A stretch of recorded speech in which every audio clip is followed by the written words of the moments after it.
They thought they could hide the abuse in their mansion. They didn't know about my sister's cloud security system. Until I showed the footage of them hitting the kids to the police. The truest sanctuary I ever knew was not a place, but the space between my sister's shoulder and her chin, where I would bury my head as a child when the world became too loud. Her name was Elara, and she was 7 years my senior. To me, she was not just a sister. She was a force of nature, a protector, and the architect of the man I would become. Our childhood was painted in the muted, struggling colors of a single-parent home after our father left. Our mother worked 2 shifts to keep a roof over our heads, leaving Elara as the de facto parent. She was the one who checked my homework, who bandaged my skinned knees, who sat in the principal's office with a ferocity that belied her age when I was bullied. I remember one specific evening. I was 10 and she was 17. I had failed a math test, terrified of the teacher's wrath. Elara found me crying in our shared bedroom. She didn't scold me. Instead, she sat with me for 3 hours, using dried beans as counters, until algebra clicked in my brain. "We look out for each other, Leo," she said, her voice firm yet gentle. "That's what family does. No matter what, I will always be your shield." That promise was the bedrock of my existence. When our mother passed from a sudden heart attack a year later, that promise became our covenant. Elara, at 18, fought off social services and became my legal guardian. She deferred her acceptance to a prestigious university, taking a job as a waitress and another data entry clerk to support us. She was my rock, my lighthouse in a stormy sea of grief and uncertainty. I watched her sacrifice her own immediate dreams with a quiet, steely determination that I knew was born of a love so profound it felt like a physical law of the universe. She ensured I finished high school, cheered me through college, and beamed with a pride that outshone the sun when I graduated. "Your turn to fly, little brother," she'd whispered. Her own dreams for higher education long since sublimated into mine. Elara's own fortune was not a product of luck, but of that same indomitable will. While working her dual jobs, she spent her nights and weekends in our tiny garage, tinkering with solar panel designs. Her mind saw solutions where others saw dead ends. She founded Ether Innovations with a small business loan and a mountain of debt I hadn't known about until years later. Her breakthrough was a revolutionary, flexible photovoltaic cell that could be integrated into building materials. Ether Innovations exploded from a garage operation to a multi-billion-dollar leader in green technology. She met David Croft during this ascent, a brilliant and gentle architect who shared her vision for a sustainable future. He was the calm to her storm, the grounded earth to her brilliant fire. Their love was a tangible thing, a warm, radiant energy that filled any room they entered. Their greatest creations, however, were their twins, Sophia and Oliver. From the moment they were born, my role as Uncle Leo was forged. I was the fun one, the conspirator, the keeper of secrets. Our bond was immediate and fierce. I was the one who taught Sophia how to climb a tree, who showed Oliver how to skip stones on a lake, who presided over elaborate pillow forts that took over the entire living room. I made them the same promise Elara had made me. I will always be here for you, no matter what. Our sanctuary was their home, Skycrest, a masterpiece of modern architecture that David had designed, perched on a cliffside overlooking the ocean. It was a home filled with laughter, with sprawling art projects, with the smell of David's baking and the sound of Elara's ambitious plans. It was a citadel of light and love. Elara and David, perhaps because they knew the fragility of life from having built so much from so little, were meticulous planners. They had a combined life insurance policy worth $1.5 billion, a sum so vast it was abstract, designed to create an unassailable financial fortress for their children no matter what catastrophe befell them. Their wills were equally precise. I was named the primary guardian. The only contingency, a clause added almost as an afterthought on their lawyer's advice, stated that if I were deemed unfit by a court of law, custody would pass to David's parents, Arthur and Margaret Croft. It was an unthinkable scenario, a footnote in a document they signed with hopeful hearts, never imagining that footnote would become a weapon. The antagonists, Arthur and Margaret Croft, were old money from Boston, their wealth steeped in generations of inheritance and stock portfolios, not innovation and sweat. They were people for whom appearance was everything. They lived in a world of quiet clubs, seasonal estates, and social registers. They had never approved of Elara. To them, she was trade, a nouveau riche upstart whose family background was a murky working-class mystery. They tolerated our presence at Christmas gatherings and birthday parties. Their smiles thin, polite veneers that never reached their cold, assessing eyes. We were the other family, the noisy, emotional, inconvenient reality their son had chosen. I recall a conversation at a country club dinner, where Arthur held forth on the virtue of established wealth and the vulgarity of new money, his gaze flickering towards Elara, who simply squeezed David's hand under the table and smiled, a smile that held both pity and unshakable confidence. The foundation of the injustice was laid in the most brutal way imaginable. Elara and David were killed when their private jet encountered sudden, catastrophic turbulence over the Rockies. The news was a physical blow, a sucker punch that robbed the world of oxygen and color. The light went out. My grief was a black hole, consuming everything. I was a ghost, moving through the motions of arranging a double funeral, of putting on a suit, of speaking words I didn't feel to a sea of mourners. In those first horrifying days, Arthur and Margaret were a constant, united front of calculated, efficient grief. They spoke in hushed, authoritative tones to lawyers and funeral directors.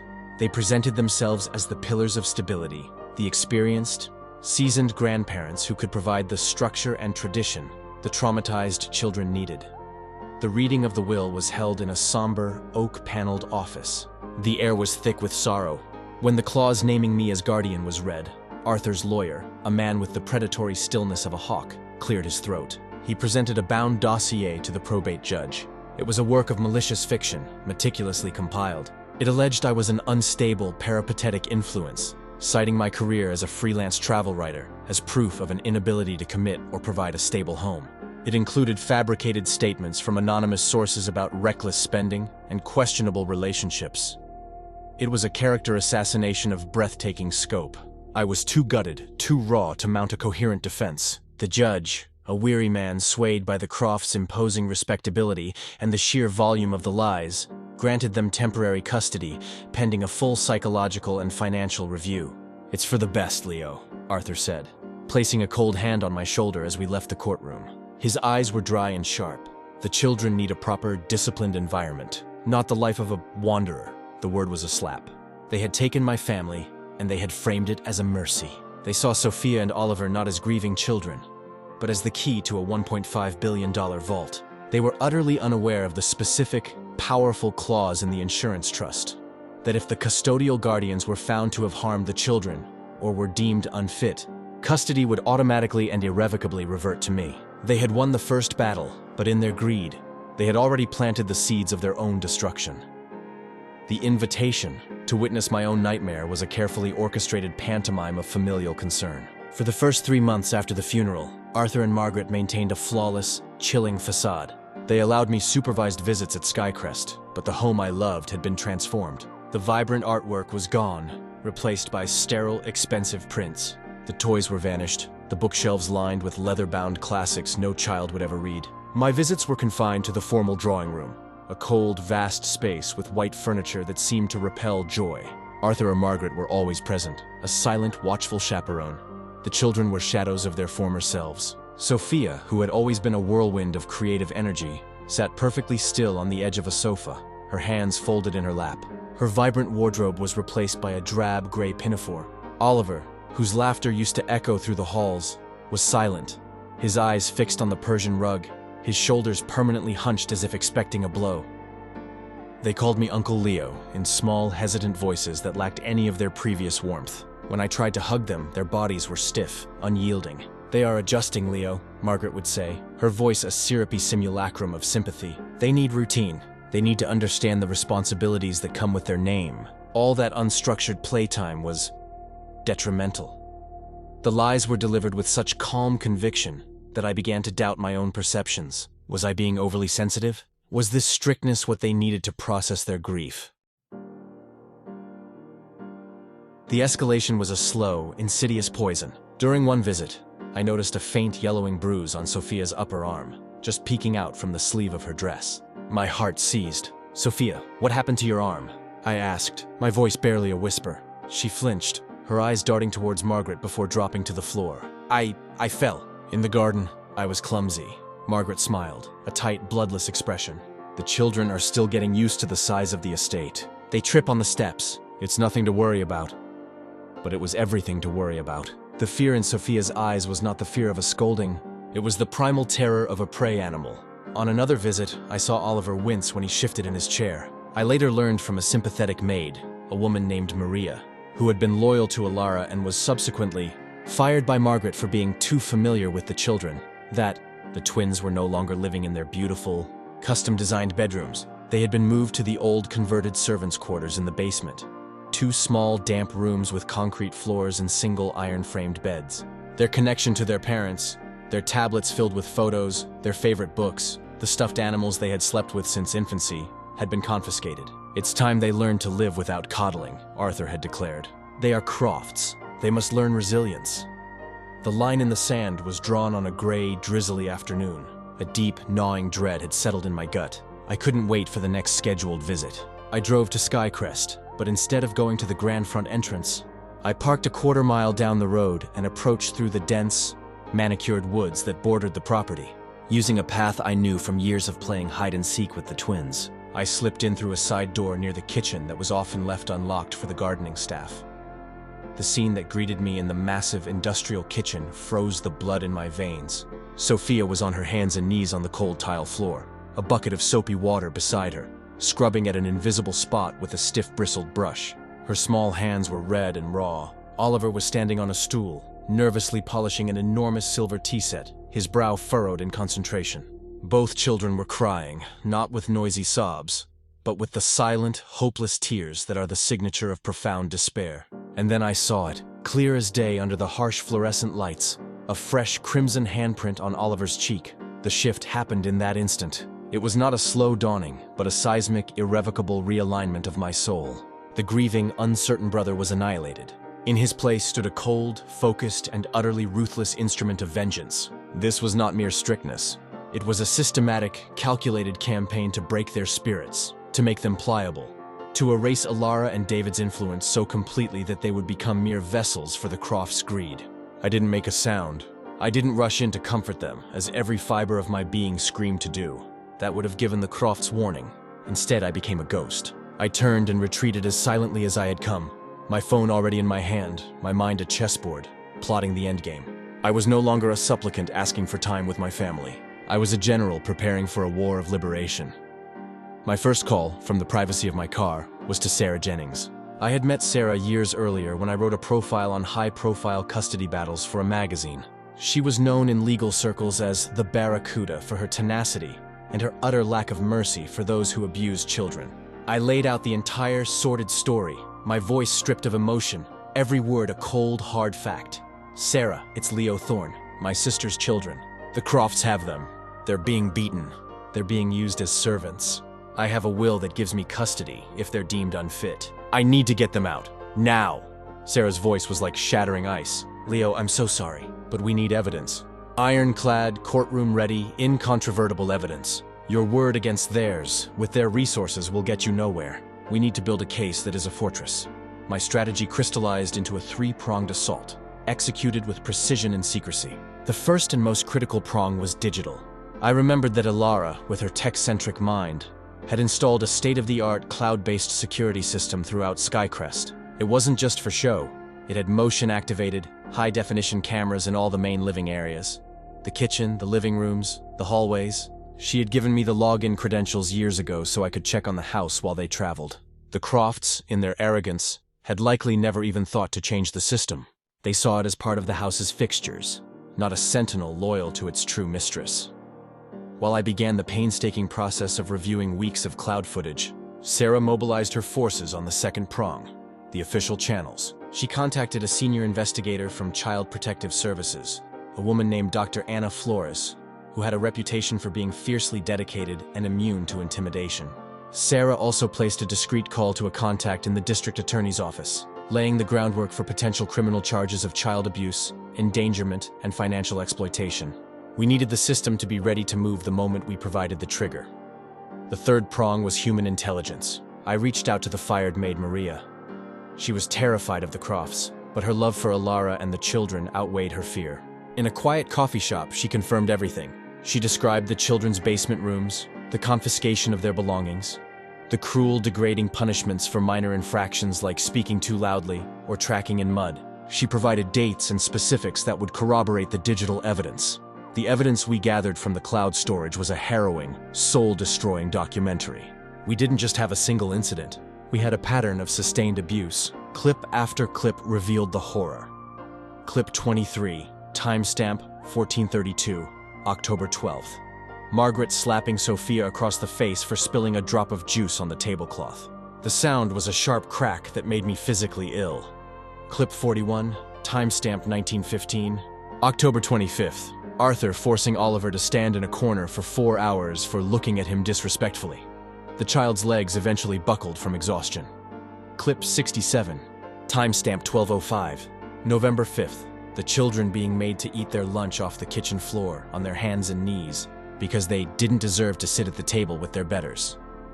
Clip 89, timestamp 0810, November 18th. The scene I had witnessed in person. Now forever preserved in digital memory of the children performing hard labor, the handprint on Oliver's cheek visible in high definition.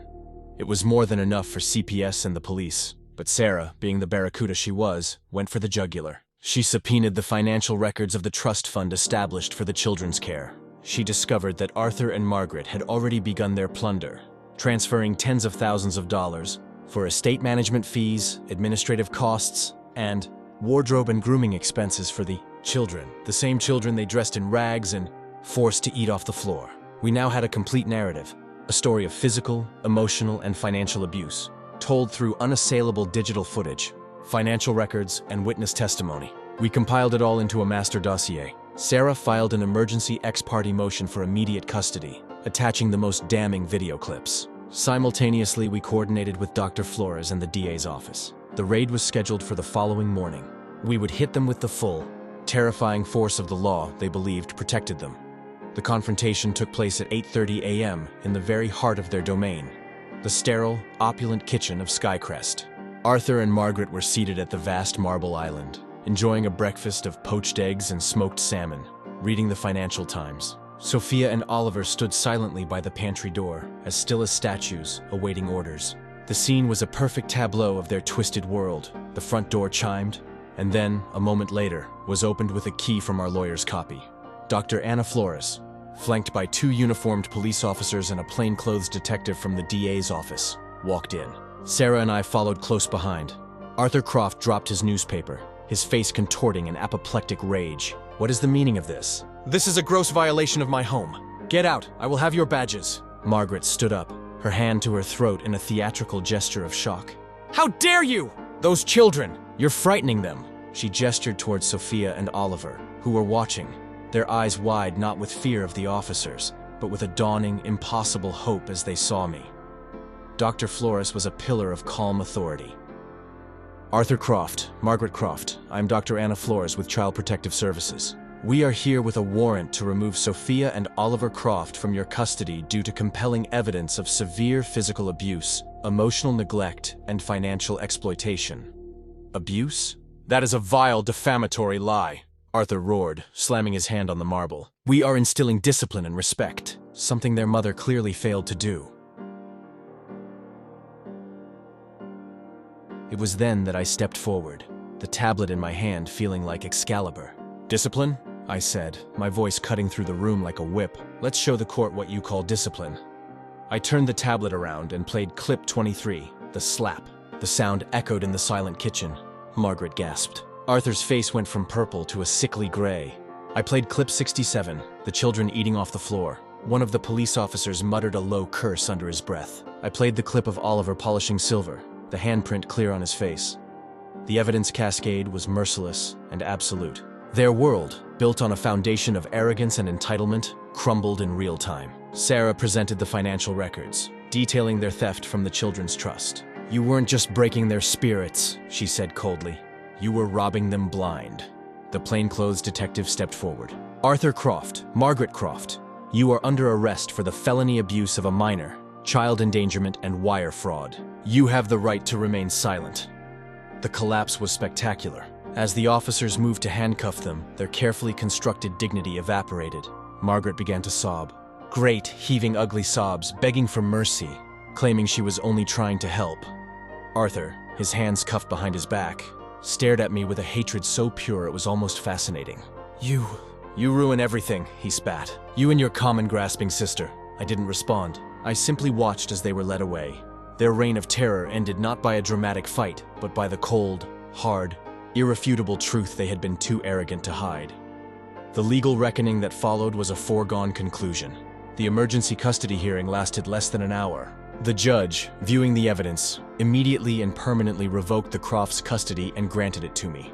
The criminal case was equally decisive. Faced with the video evidence, they took a plea deal to avoid a public trial that would have eviscerated what remained of their reputation. They were sentenced to 10 years in prison each. But the true reckoning, the one that mattered, was the quiet one that happened in my small, comfortable home. The day the children came to live with me, a palpable tension began to drain from their small bodies. The first night, I made them macaroni and cheese, the kind from a box, the ultimate comfort food Elara and I had lived on as kids. We ate at the small wooden kitchen table, and for the first time, I saw them smile. It was a tentative, fragile thing, but it was real. We built a new sanctuary, day by day. We painted their rooms. Sophia chose a bright sunflower yellow, Oliver a deep ocean blue. We went to the store and they picked out their own clothes for the first time in months. Bright t-shirts, jeans, dresses with patterns. We built pillow forts that stayed up for weeks. We cooked together, messy, joyful experiments that sometimes resulted in inedible cakes, but always resulted in laughter that began to heal the broken places inside us. I helped them with their homework, took them camping, and most importantly, I listened. We talked about Elara and David.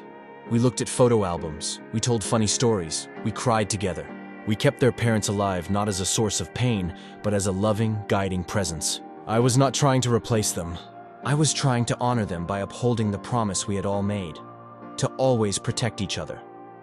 The years that followed were a testament to the resilience of the human spirit, especially a child's. Sophia and Oliver didn't just recover, they blossomed. The haunted shadows